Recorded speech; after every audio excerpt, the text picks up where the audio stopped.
예수 믿고 가는 자가 로뎀나무 아래 쓰러져 이제 더 갈 수가 없습니다.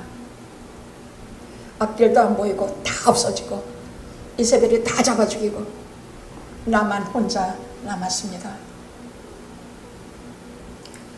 저는 열조보다도 못하고 저는 정말 못난 놈이오니 이제 저를 죽여주시옵소서. 로뎀나무 아래서 쓰러질 때 하나님께서 그에게 천사를 보내 물과 떡을 가져다 먹이시고 일어나라. 네가 가야 할 길이 있다. 그렇게 또 먹이시고 또 먹이시고 일으켜 주셨나이다. 저는 성경 전체가 로뎀나무 밑이라 생각합니다. 저는 성경 전체가 하나님의 지친 자녀들에게 떡과 물을, 신령한 물을 먹이는 말씀이라 생각합니다. 오늘도 굶주린 우리에게, 마음 아픈 우리에게 티베라 바닷가에 쓰러져 있는 베드로에게 오셔서 떡과 물을 먹이신 주 예수 그리스도의 은혜가 우리 가운데 같이 아주 오늘만 더 특별히 같이 해주셨기를 비옵고 예수님의 거룩하신 이름으로 기도드렸나이다. 아멘. 아멘. 자, 오늘 요한복음 21장은 성경에서 아마 가장 감동적인 말씀이라 생각합니다. 여러분이 많이 들으셨기 때문에 네가 나를 사랑하느냐, 그 설교는 좀 넘어가겠습니다. 그러나 그 티베라의 그 햇빛이 쫙 비치는데 밤새고 고기 한 마리 못 잡다가 예수님께 오셔서 배가 터져라 고기를 잡고 그 바닷가에 153마리를 널려놓고 예수님과 같이 먹은 조가는 우리 믿는 자들의 가슴 속에 영원히 남는 말씀입니다. 그 속에서 네가 나를 사랑하느냐?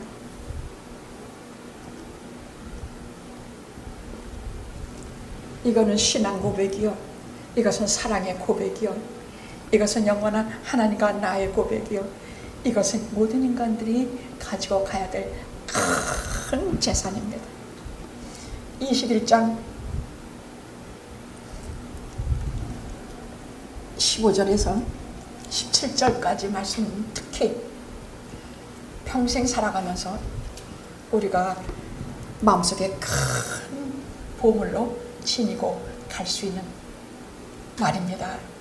특별히 침체와 우울에 빠져서 바닷가에 처박혀 소망도 없이 얼굴 들락도 없이 누워있는 그에게 정말 복음입니다. 감동의 장입니다. 오늘은 두 가지로 하겠습니다. 네가 나를 사랑하느냐? 그 내용은 다 말씀 안 드려도 오늘 21장의 말씀의 기본은 이 말씀이기 때문입니다. 네가 나를 사랑하느냐?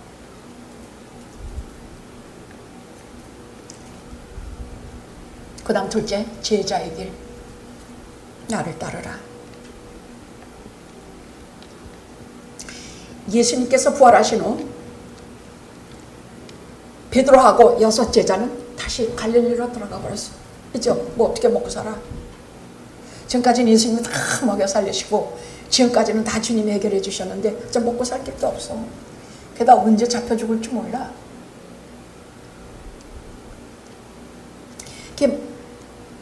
그 예수님의 그 온 시대 영원한 천국의 12문의 주인공들이 되는 이들이 그때는 다 초라한 업으로, 주님 안 계시니까 다 초라한 업으로 돌아갔어요.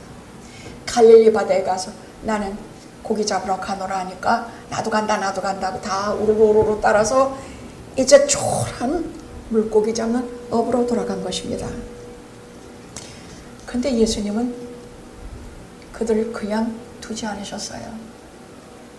예수 믿은 다음부터 예수 그리스도가 하나의 생명으로 접붙인 다음부터는 주님과 우리 사이는, 우리는 주님을 떠나도 주님은 우리와 함께 계시고, 우리가 주님을 모른다 해도 주님은 나를 안다 하시는 관계가 됩니다. 아무리 내가 물고기 잡으러 가고 주님 떠나서 실망과 기가 막히는 길로 들어간다 해도 주님은 여전히 찾아오시고 따라오십니다. 그거 잊지 마세요. 혼자 실패와 낭망에 빠져서 혼자 있다고 절대 생각하지 마십시오. 나를 따라오시고 나를 찾아오십니다. 만약에 찾아와서 저들을 만나주지 않으셨다면 그 사람들은 그냥 그 이름도 아무것도 없이 그냥 한낱 무식한 업으로 인생을 끝났을 것이에요.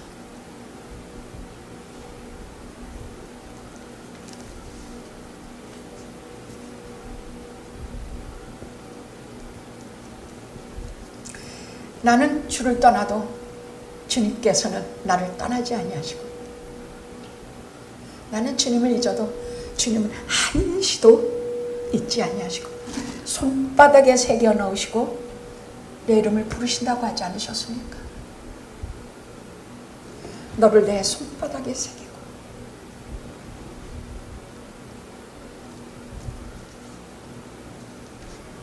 못 박히신 그 손바닥에 내 이름을 넣으시고 주님은 나를 어디나 찾아오십니다. 목사라서 이런 말 하는 게 아니라 성경을 보면 주님은 늘 그리 하십니다. 우리가 믿어야 될 첫째는 주님은 늘 나와 함께 계신다, 이 말씀입니다. 자, 바닷가에서 주님은 저 사람들이 밤새 끝나가서 밥벌이 좀 한번 먹고 살아야 되니까 고기를 밤새껏 낚았는데 한 마리도 안 잡혀. 한 마리도. 근데 갑자기 나타나셔서, 요한복음에서는 마지막 막달라 마리아에게 나타나시고 엠마오 제자들에게 나타나시고 숨어있는 제자들에게 도마 없을 때 나타나시고, 그 다음에 마지막 티베라 바닷가에 나타나셨습니다. 그러나 부활의 장 고린도 전서 15장에는 500여 문도에게 나타나시고 게바에게 나타나시고 야고보에게 따로 나타나시고 계속 부활의 증인들이 있습니다만, 요한복음에서는 21장이 마지막 베드로와 그 제자들에게 나타나신 것이 끝입니다. 요한복음을 볼 때마다, 마지막까지 다 할 때마다 요한복음은 죽은 영혼을 살리는 책이다. 수많은 낙심과 자적 속에서 우리를 한 단계 끌어올려 정말 무엇을 바라고 무엇을 믿고 살아야 되는지 인도하시는 책이다. 정말로 느껴요. 마태, 마가, 누가 볼 땐 별로 안 그래요. 다 은혜로워요. 다 말씀 하나하나 소중해요. 그러나 요한복음은 이 가슴을 찢고 이 영혼을 가르고 진심 성령께서 속에 들어오셔서, 예수 그리스도께서 속에 들어오셔서 내가 누구라는 걸 가르치셔. 나는 누구다? 나는 빛이다. 나는 선한 목자다. 나는 부활이요 생명이다. 나는 양의 문에, 나는 누구다 하는 하나님이신 자신 7개로 우리에게 손수 말씀해 주시고, 거기에서 이적을 13번이나 가르쳐 주시면서 요한복음은 우리에게 이 땅에 있는 모든 존재를 넘어 주님만을 바라보도록 절실히 이끌어요. 요한이라는 사람은요, 하나님께 사랑을 받는 자라는 뜻이야. 요한이라는 뜻이 그것이야. 근데 요한은 정말 하나님께 사랑을 많이 받은 자예요. 요한복음이 없었다면, 회개하고 예수 믿고 들어섰을 때에 어떻게 해야 내가 이 인생을 회개하고 하나님 믿는 사람으로 그리스도인으로 어떻게 살아가야 되는지 요한복음이 없었다면 참은 몰랐을 것입니다. 참 많이 헤맸을 것이에요. 오늘 그 얘기하려고 그래요.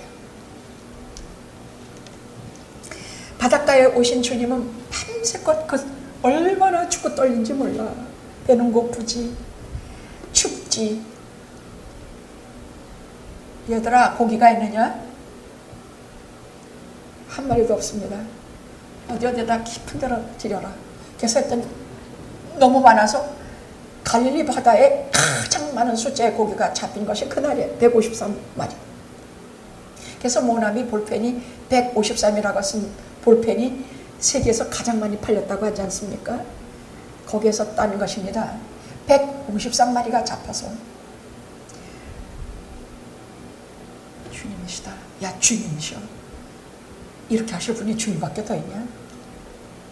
그리고 올라와 보니까 숯불에 아주 따뜻하게 구운 떡과 거기에 생선을 구워 놓으시고 올라온 그들에게 말쑥해서 눈치 보면서 뭐 불 가운데 등 돌아 앉기도 하고 앞에 앉기도 하면서 슬금슬금 돌아앉은 그들에게 일일이 다가가셔서 다 고기 아침 와서 조밥 먹어라 하고 다 밥을 먹이세요. 성경에는 여러 번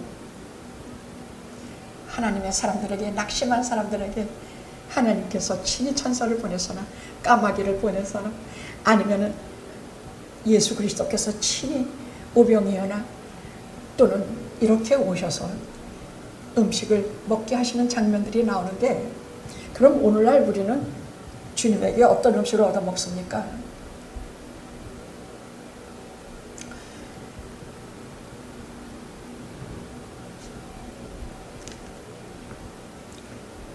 우리가 무슨 하나님이 까마귀가 직접 떡감으로 갖다 먹입니까? 그거 아닙니다.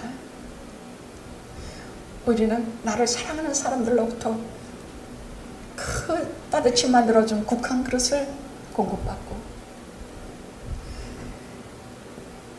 나를 사랑하시는 분으로부터 따뜻한 밥 한 그릇을 얻어먹어요. 그것이 주님께서 나를 위로하시고 내게 먹이시는 갈릴리 바닷가의 아침 조반입니다. 조반을 다 먹고 나서예요. 네가 나를 사랑하느냐? 아이고 이것 좀 좋아. 이거 어떡하냐고. 이런 말씀 물어볼 줄은 꿈에도 몰랐어. 왜? 예. 근데 처음에 물어보신 사랑이라는 단어를 아가페를 쓰셨어요. 아가페라는 건 하나님을 사랑하고 이웃을 내 몸처럼 사랑하고 친구와 교회를 사랑하고, 아가페 목숨 다하고 뜻을 다하고 정성 다하여 하나님을 사랑하는 것, 이웃을 사랑하는 것, 이것이 아가페거든요. 근데 그건 대답을 못해서, 예, 제가 주님을 아가페로 사랑한다, 그걸 대답 못했다고. 저한테도 그렇게 물어보시면 제가 어떻게 아가페로 주님을 사랑합니다 하겠습니까? 예, 제가 필레오로 주님을 사랑합니다. 친구의 사랑인데, 친구의 사랑도 이건 아주 특별한 사랑이에요. 마음을 다 바쳐서 하는 그런 특별한 애정이요. 예, 제가 필레오로 사랑합니다.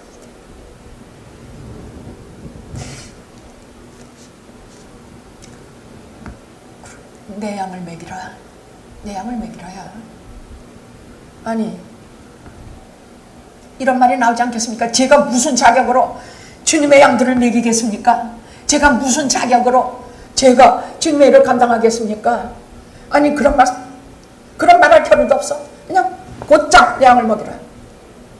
베드로가 무슨 애정을 야, 너 왜 필레오냐? 왜 아가페가 아니고 필레오? 이런 말씀도 없죠. 그냥 곧장 내 양을 먹이라 해요. 이게 무슨 말이냐? 이걸 3번을 거듭하셨거든요. 나중에는 근심하면서 제가 주님을 사랑하는 줄 주께서 아시나이다. 이건 무슨 말이냐? 내 양을 먹이라 하시는 말씀은 네가 자격이 있고 아냐? 내가 네게 자격을 준다야. 곧장 준다야. 그냥 곧장 주는 것이야. 뭐 네 자격이 있고 없고 아냐? 내 양을 먹이라는 내가 네게 자격을 준다. 왜? 네가 나를 사랑하는 줄 알기 때문이다. 베드로의 마음속에는 지금 99%의 실수, 허물, 막 온갖 것이 다 있고 1%의 요만한 주님 사랑하는 진짜 사랑이 1%이지만 주님께서 정말 100%로 보신 것이야. 왜? 100% 뿐이겠습니까? 앞으로는 수만 퍼센트 저가 주님을 사랑할 줄 알기 때문이야. 이 세상에 가장 가치 있는 것은 사랑밖에 없습니다. 그래서 사랑을 많이 하는 자는 많이 사함받고 사랑을 적게 하는 자는 적게 사함받는 일을 하셨습니다. 주님을 많이 사랑하고 그런 자는 많이 사함받고 주님을 적게 사랑하는 자는 사함받는 게 뭔지도 모르고 사는 예가 많습니다.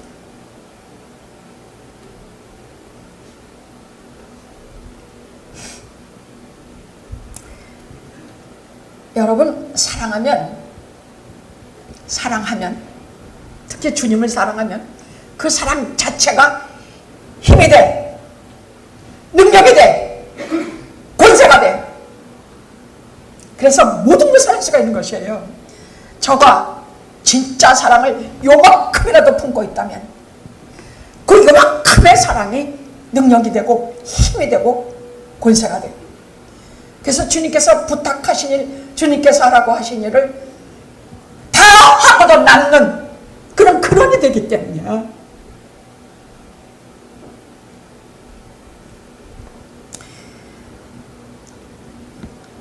이 사랑이라는 건요, 진짜 사랑하게 되면 부끄러움도 수치도 억울함도 다 없어져요. 다 없어져. 자식 기르면서 성장한 자식들 부모에게 얼마나 섭섭하게 합니까? 뭐 그런 거 한두 개입니까? 근데 내가 진짜 내 새끼를 사랑하고 길렀으면 섭섭한 거, 무한 거, 부끄러운 거 다 사라지고 주님 사랑하면 목숨 다 하도록 주님 따르고 이후에는 주님의 양들도 베드로를 닮아서 목숨 다 하도록 주님 사랑하는 길을 따라가게 돼 있기 때문이에요.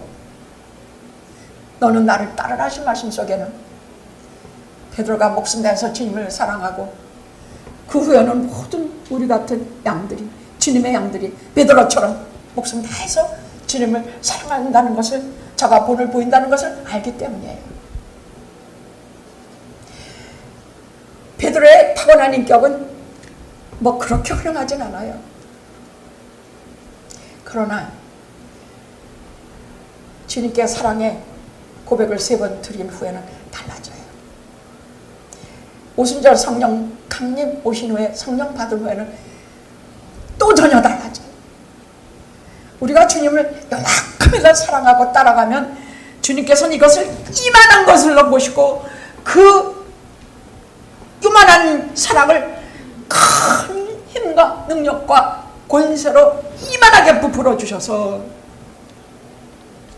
우리가 목숨 다 하도록 주님 따라가게 그렇게 만드십니다. 이 세상에 주님 따라가는 것 같이 보람 있는 일은 없습니다. 죽으라고 명정치가 따라다니고 무슨 철학자 따라다니고 교회 훌륭한 목사님들 따라다니고 뭐 어느 훌륭한 목사님도 많더라고 한국에. 우리가 따라다닐 분은 주님이에요. 그래서 주님을 통해서 우리는 평생에 베드로처럼 신실한 주의 종들처럼 생명 다하도록 따르면 그 외에 수많은 주님의 양떼들이 그렇게 따를 것입니다. 자, 이제 그 다음에 사랑 고백을 받으신 후에 베드로만을 따로 불러요. 그리고 18절에 오늘 우리가 봉독한 본문에 뭐라고 말씀하시느냐, 사랑만 가지고는 부족한 것을 말씀하세요. 그 사랑이 부족하다는 뜻이 아니라 일을 맡아야 되는 사람들은, 주님께 사명을 받아야 되는 사람들은 무엇이 중요하냐? 충성이 필요해요. 사랑도 성령께서 주셔야 되지만 충성도, 끝까지 가는 힘도 하나님이 주셔야 돼요.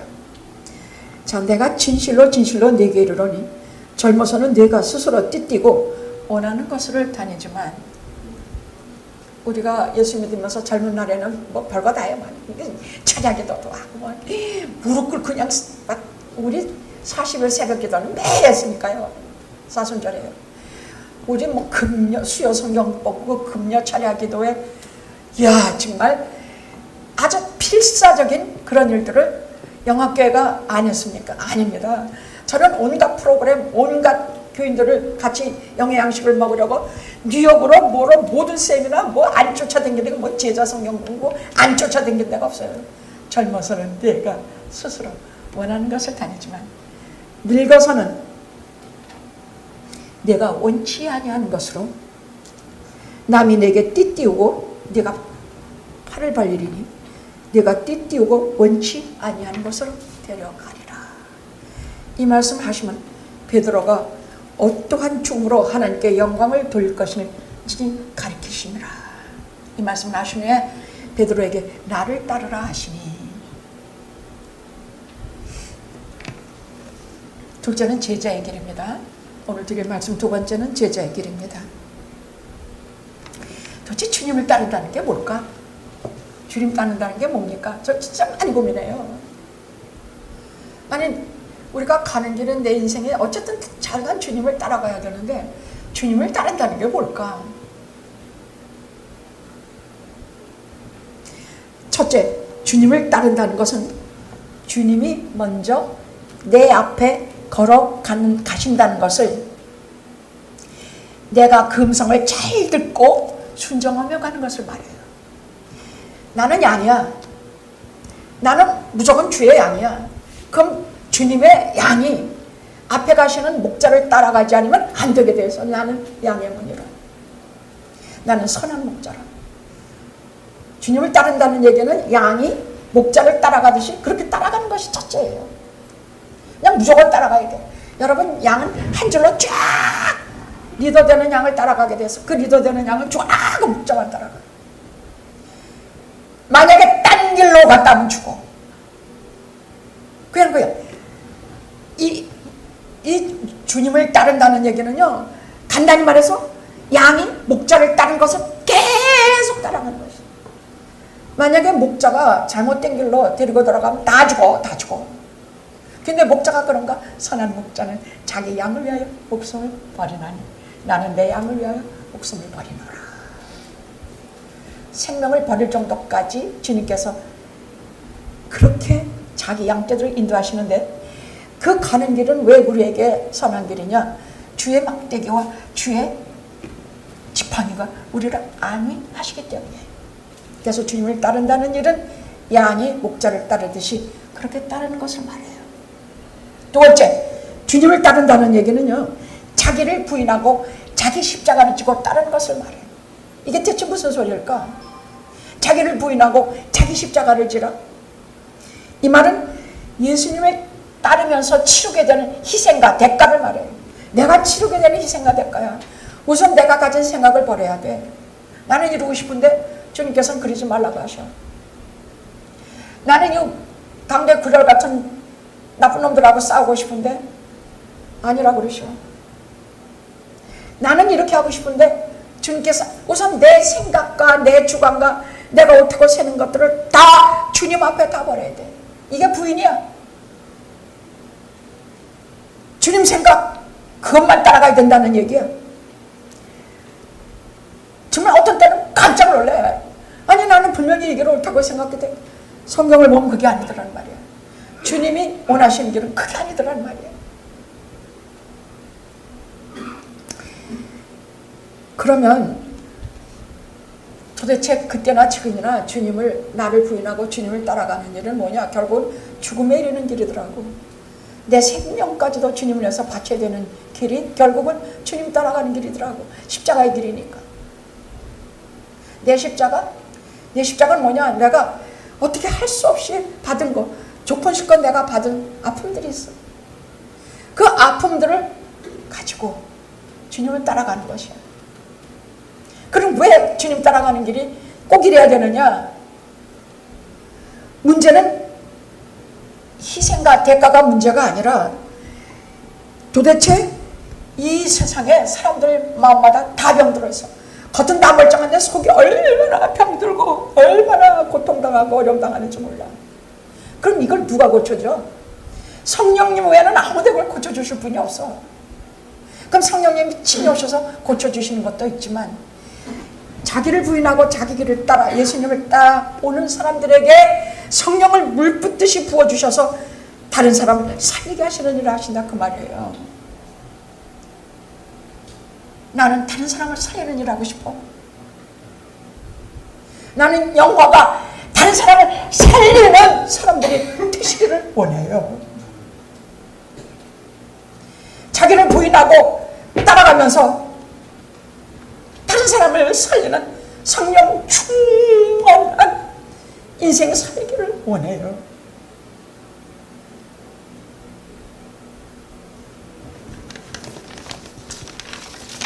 그리고 말씀하시기를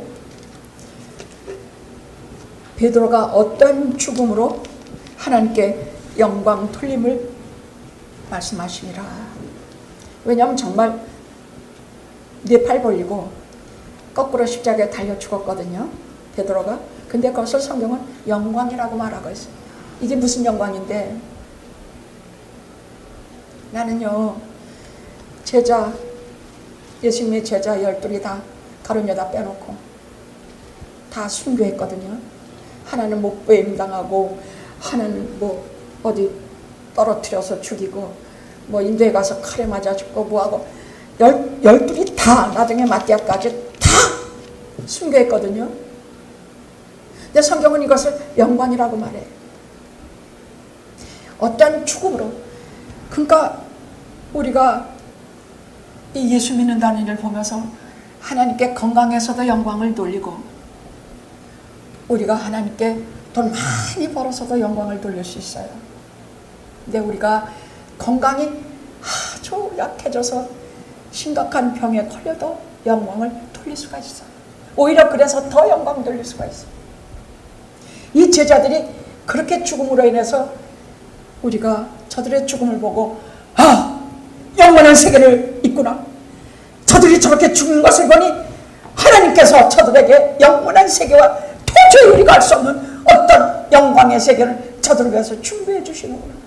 죽음으로 영광 돌리는 일이 더 많아. 그 죽을 때 잘 죽어야 돼. 예수 믿는 사람은 정말 죽을 때 잘 죽어야 돼. 믿는 자들이 죽을 때 잘 죽어야 한다는 얘기는, 어떤 이는 사도 바울 같으니, 그이는 사도 바울이니까. 그러나 수많은 믿는 자들이 그렇게 죽었어. 나를 잡아 뜯어먹으려는 굶주린 맹수 앞에서 찬양하면서 가고, 수많은 십자가에 달려있을 때 찬양하면서 가고, 수많은 사람들이, 수많은 믿는 자들이 그렇게 죽었어. 여러분, 죽음으로써 영광을, 내가 순교함으로써 영광 돌린 일을 설명을 다 못해. 건강해서 잘 살아내는 것도 영광을 돌리지만, 죽음으로써 잘 죽어서 영광을 돌리는 일도 영광을 돌리는 일입니다.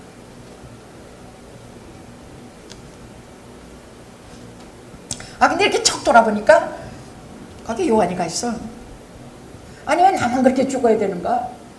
아니, 뭐 물론 자존심도 좀 꾸긴 게 있어. 쟤만은 그래도 십자가 밑에서 끝까지 남아가지고 예수님 어머니까지 책임받아. 나는 도망갔다가 지금 이 티베라 바닷가 한 구석에서 주님 뵙고, 그래서 간신히 사도직, 목양직 이것을 다 받았지만, 요한을 척 보니까 저 사람은 어떻게 되겠습니까? 그럼 물어본 거지. 저 사람도 나하고 같이 거꾸로, 팔 거꾸로 벌리고, 그렇게 원치 않은 것으로 띠띠고 잡혀가겠습니까? 아마 그 뜻이겠지. 그렇게 말씀하셨으니까. 너는 왜 그 사람 상관하냐? 너는 나를 따르라. 너 딴 사람 상관하지 마. 무슨 말인가? 예수 믿는 일은 상대적이 아니야. 내가 저 사람보다 믿음이 좋다. 내가 저 사람보다 믿음이 좀 못하다. 내가 정말 이렇게 부끄러운 일을 많이 했는데, 내가 좀 더 잘. 예수 믿는 일은 상대적이 아니야. 부끄럽건 수치가 많건 잘못됐건 내가 요한보다 못하건 다 상관없어. 오직 하나님과 나와의 관계는 절대적인 관계야. 하나님께서 나를 의롭다 하시면 내가 의로워. 요한이보다 의로운 게 아니야. 나는 하나님 인정하시는 의롭다 하시면 뭐 이런 것이야. 내가 아무리 죄 많아도 하나님과 나 사이에 하나님이 나 사랑하신다. 지금 나 사랑하시는 것이야.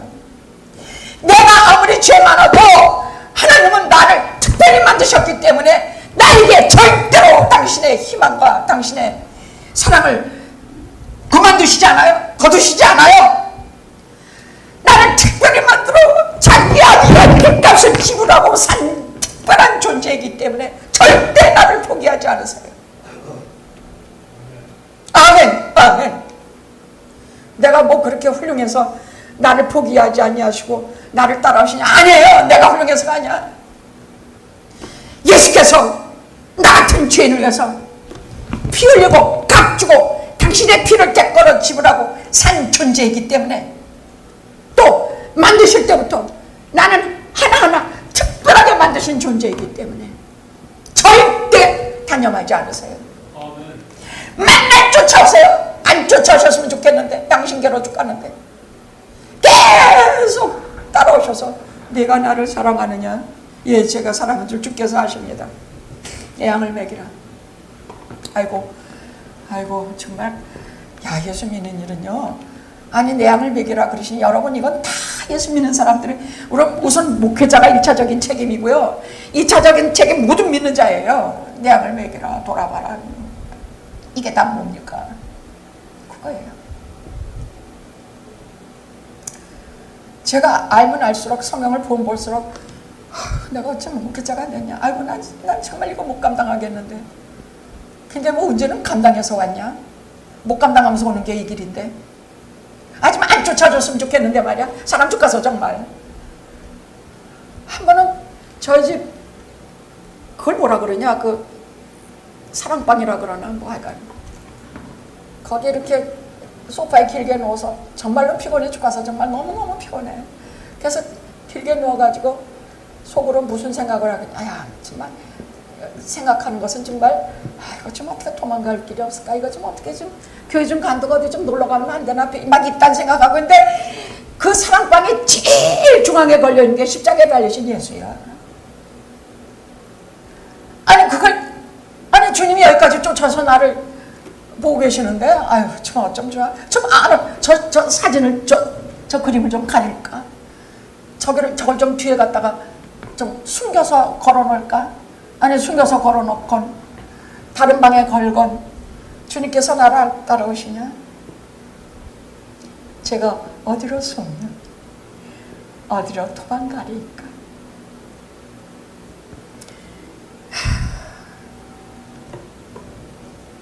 분명한 것은 늘 나를 따라오십니다.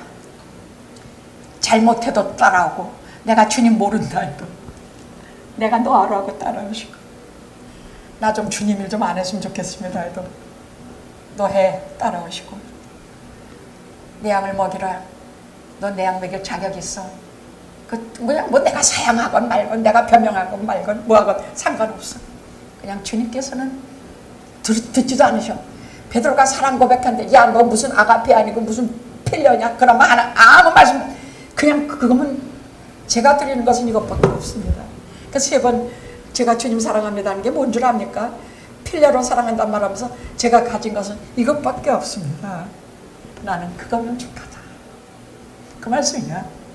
주님은 우리가 1% 사랑을 갖고 있던 50%의 사랑을 갖고 있다. 내 생명 다 바쳐 사랑하던 주님은 항상 나는 그거면 족하다. 내 양을 먹이라. 내 양을 치라. 내 양을 돌아봐라. 주님은요 무슨 말이냐, 당신을 사랑하지 않는 사람에게 이런 일 안 맡겨요. 당신을 사랑하면 당신의 양들을 사랑하니까, 당신께 속한 자들을 사랑하니까 그 일을 맡기세요.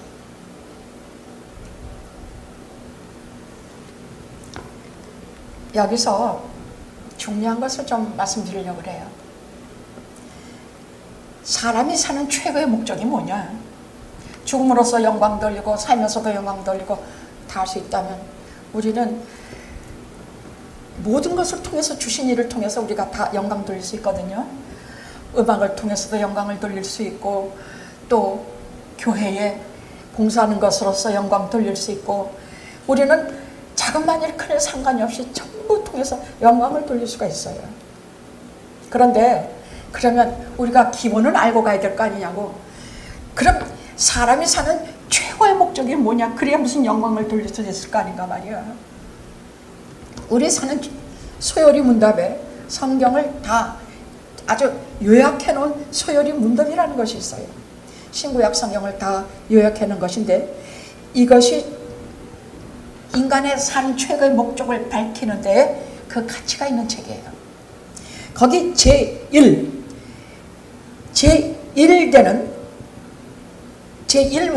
제일 첫 번째 질문이 뭐냐? 사람의 제일 되는 목적이 무엇인가? 사람이 제일 되는 목적이 무엇인가? 사람의 제일 되는 목적은 하나님을 영화롭게 하는 것이고 영원토록 그를 즐거워하는 것이다. 이것이 사람의 사는 목적이다 그 말이에요. 돈을 모으고 높은 자리에 올라가는 거 아니야. 아니야. 하나님을 영화롭게 하고 그것을 영원토록 그를 즐거워하는 것이다. 이거 성경 일일이 다 말씀드리지 않을게요. 여러분, 높은 자리 다 얻어서 올라가면 최고의 내가 원한 게 500만 불 모으기 위해서 그거 다 얻고 나면 어떻게 될 줄 알아요? 험해져요. 얼마나 험한지 몰라요. 사람에게 가장 중요한 것이 뭐냐? 사랑을 주고받는 것이야. 성경에서 말씀하시는 바예요. 사랑을 주고받는 것이야. 감옥에 갇힌 사람이 제일 뭐가 불편하느냐? 사랑하는 사람을 볼 수 없는 것, 주고받을 수 없는 것, 하고 싶은 일을 하지 못하는 게 가장 비참하다고 말하고 있습니다. 감옥에 갇힌 사람들이 제일 아파하는 것이 사랑하는 사람을 마음대로 볼 수 없고 하고 싶은 일을 할 수 없는 것이 가장 마음 아프다.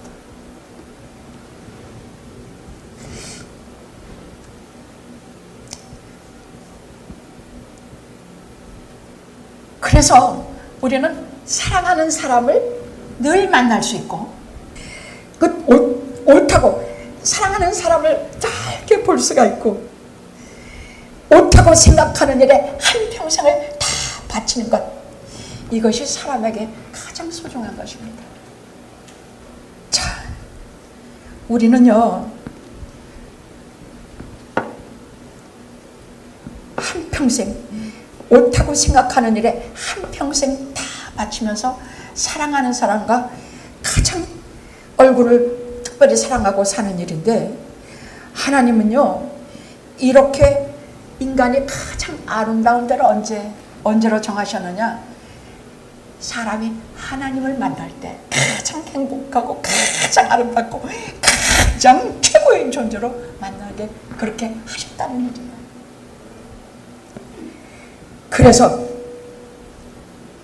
우리가 하나님을 영화롭게 하고 그분이 기뻐하시는 일, 그런 일들을 하게 하면서 살 수 있도록 만드셨다는 얘기예요. 그럼 의미있게 가치있게 영광 돌리게 사는 삶은 뭐냐 할 때, 우리를 살리기 위해서 보내신 그리스도를 믿고 우리를 살리기 위해서 주신 성경을 믿고 그 말씀을 순종해 사는 것입니다. 하나님께 영광 돌리는 방법은 다 다양합니다. 어떤 사람은 음악하면서, 어떤 사람은 하시는 밥을 공개하면서, 어떤 사람은 주의 정을 잘 섬기면서 다 하나님께 영광을 돌립니다. 하나님은 우리가 일할 만큼 시간을 주실 것이고 하나님께 충분히 영광을 돌릴 만큼 우리에게 영광의 시간을 주실 것입니다. 내가 시간이 없어서 다 제대로 살지 못하고 간다, 그런 거 없습니다. 존 웨슬리의 말은 우리가 할 일을 다 하도록까지 우리의 생명을 거둬가지 않는다, 그렇게 말씀하셨습니다. 우리가 이제 다 생명이 다해서 갈 때는 이제 하나님께 영광된 삶을 다 돌리고 돌아갈 때가 되어서 그런 줄 아시면 될 것입니다. 그러니까 이제 남은 시간은 우리 어떻게 살아야 돼요? 자, 우리가 이 세상 살면서 주님 따라가는 길은요, 그가 행하신 것처럼 행하고, 이건 중요한 말이에요. 성경을 보십시오. 그가 행하신 것처럼 행하고 그분이 사람 가운데 계실 때의 모습을 그대로 닮으면서 사는 것입니다. 무슨 말인가 하면 주님께서는 사람들의 눈물을 닦아주셨어요. 그가 하신 사역은, 제일 큰 사역은 사람들의 눈물을 닦아주셨어요. 그분은 우리들의 죄의식을 다 걷어내 주셨어요. 그분은 우리의 고통을 털어주는 일을 하셨어요. 우리가 따라가야 될 길은 이 길이라는 얘기예요. 사랑하는 사람들의 눈물을 거두어주고 고통을 덜어주며 죄의식을, 하나님의 말씀으로 죄의식을 덜어주는 일이에요. 이것이 주님의 길을 따라가는 길입니다. 한마디로 말하면 그분은 용서의 사람이었고 사랑의 기본이셨습니다. 사랑의 운동과 용서의 운동을 하신 분이었습니다. 그래서 우리가 그분을 따라간다는 길은 사랑의 운동을 하는 길이요, 용서의 운동을 하는 길입니다. 그래서 그리스도인이란 첫째, 하나님의 사랑을 알고 알아가는 사람이요. 둘째는 사람의 가치를 알고 그 사람의 가치를 알아가는 사람이요. 셋째는 하나님의 용서를 받고 그 용서를 행하는 사람이 그리스도인입니다. 예수 믿고 구원과 영생을 얻는 것, 예수 믿고 하나님 용서받아 그분의 자녀 되는 것, 이것이 모든 인생이 걸어가야 될 길이요, 하나님께 영광 돌리는 가장 기본이 됩니다. 이것이 너는 나를 따르라 하시는 말씀의 핵심입니다. 기도하시겠습니다.